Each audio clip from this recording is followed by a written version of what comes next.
Assalamu alaikum wa rahmatullahi wa barakatuh, mes chers frères et sœurs. Aujourd'hui, je vous invite à plonger dans un mystère que peu osent aborder. Une vérité voilée, silencieuse, profonde. Celle qui entoure les souffrances du Mahdi, ce personnage promis à une mission titanesque.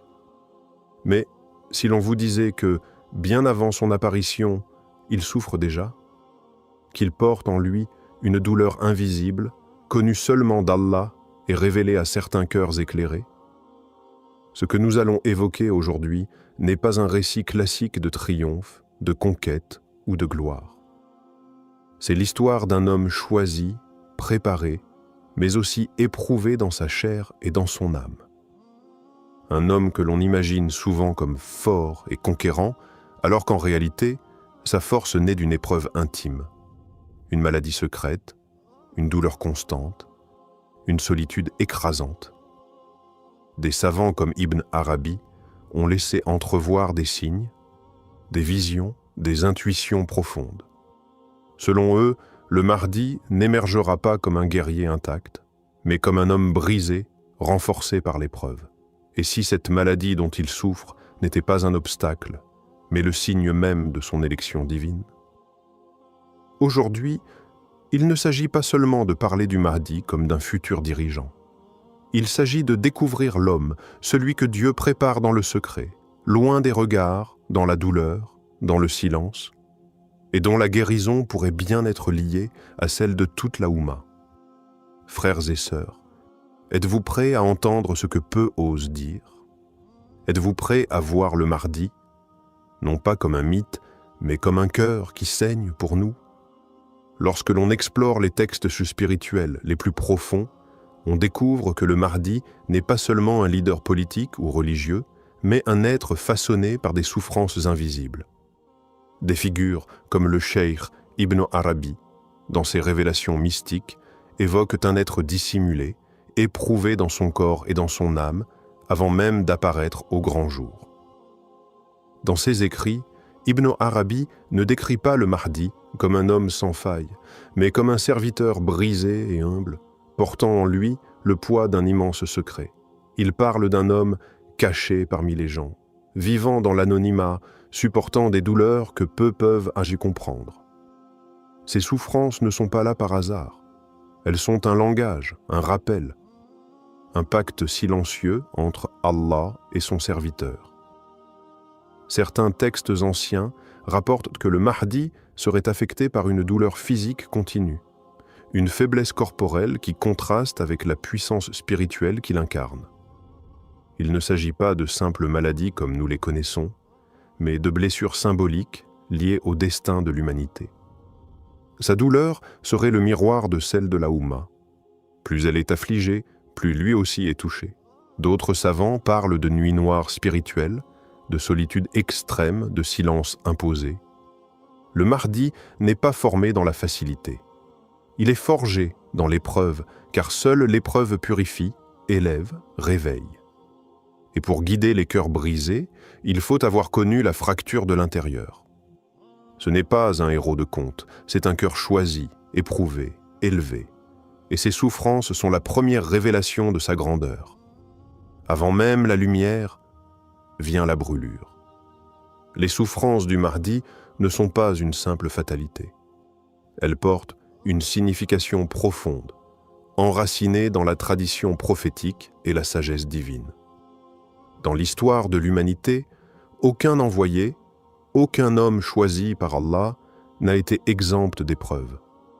La douleur devient alors un sceau d'authenticité, une preuve de la proximité d'Allah.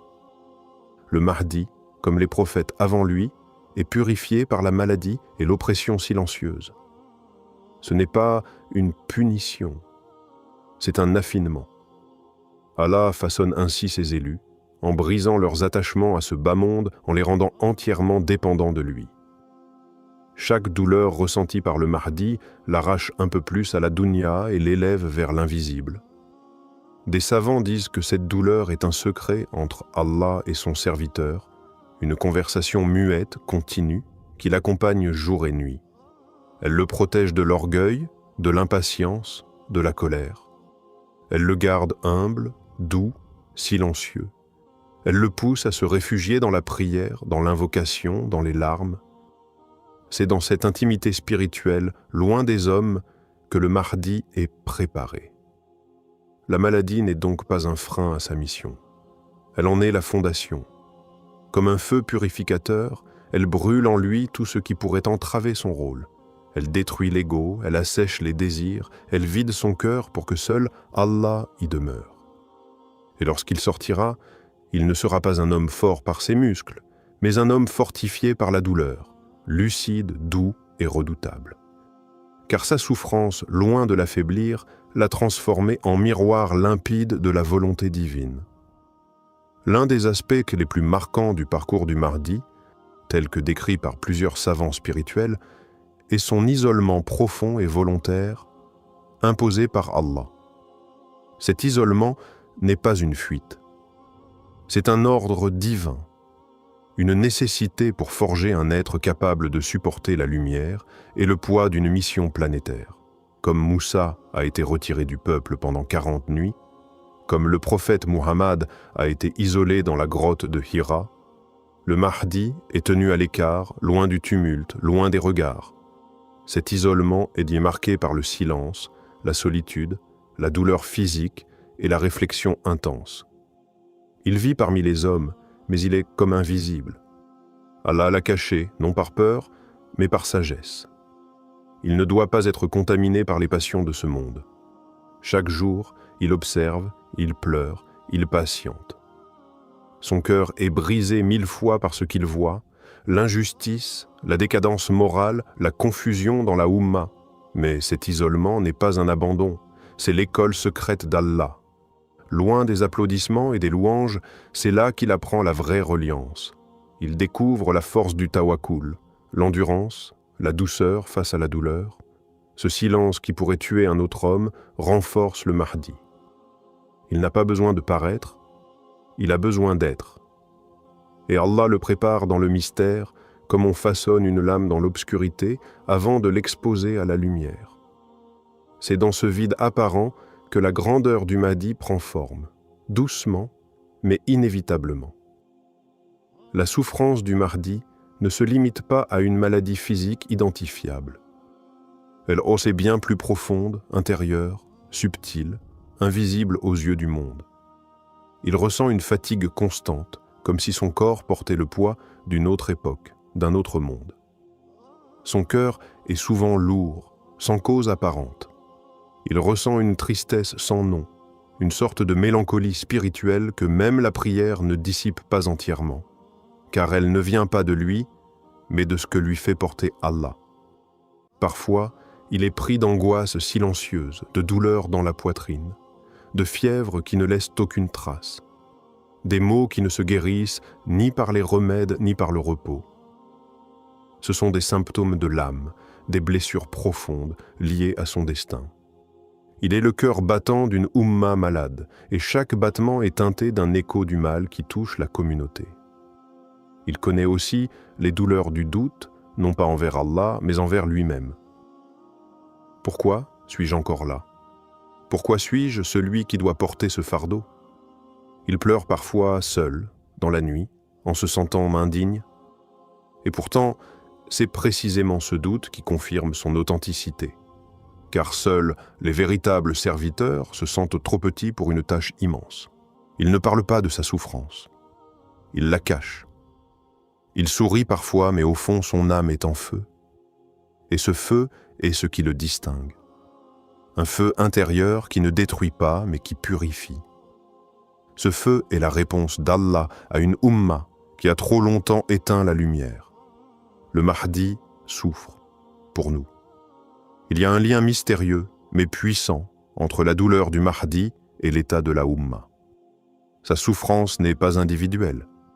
Elle est le reflet direct de notre désunion, de notre éloignement d'Allah, de nos péchés collectifs. Plus l'injustice se répand, plus la foi s'affaiblit, plus l'obscurité gagne le cœur des musulmans, plus le Mahdi ressent en lui un poids invisible. Il est comme un miroir spirituel. Ce que vit la communauté, il le porte dans sa chair. chaque larme d'un orphelin abandonné, chaque oppression vécue par un musulman, chaque mosquée profanée, résonne en lui comme une blessure ouverte. Il ressent tout cela avec une intensité que personne ne peut comprendre. Allah a placé en lui une sensibilité spirituelle hors norme, afin qu'il soit capable de représenter, par sa propre douleur, les maux profonds de toute une nation. Mais cette souffrance n'est pas vaine. Elle est le prélude au réveil. Elle est comme les premières secousses avant la délivrance. Car quand la douleur atteint son apogée, quand l'injustice devient insupportable, le Mahdi est alors prêt à apparaître. Sa guérison viendra avec le réveil des cœurs, avec le retour vers Allah, avec l'unité retrouvée. Plus encore, c'est notre retour sincère qui soulagera sa douleur. Car Allah ne l'a pas envoyé pour marcher seul, mais pour guider ceux qui veulent revenir. Si la Ummah guérit, lui aussi guérira. Si elle se lève, lui aussi se relèvera. Son mal est notre miroir, et sa lumière, Inch'Allah, viendra de notre Tauba. Frères et sœurs, il est temps d'ouvrir les yeux. Le Mahdi ne viendra pas comme un héros de fiction, fort, inébranlable, célébré dès son arrivée. Non.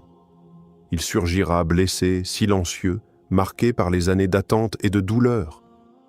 Il sera celui qui a pleuré pour nous avant même qu'on pense à lui. Et si nous ne réalisons pas cela maintenant, nous risquons de ne pas le reconnaître quand il apparaîtra. Il est celui dont la souffrance nous accuse. Car tant que nous restons divisés, tant que nous vivons loin d'Allah, tant que l'injustice règne parmi nous, il ne peut pas être soulagé. Il est comme suspendu dans le temps, attendant que la Oumma réponde à l'appel divin. Il n'est pas en pause, il est en préparation. Et chaque jour qui passe sans réforme est une journée de plus où il endure pour nous. Il ne cherche ni gloire ni pouvoir. Ce qu'il veut, c'est une communauté debout, une nation réconciliée avec son Créateur, des cœurs vivants qui ne suivent que la vérité. Mais cette vision ne se réalisera pas par magie.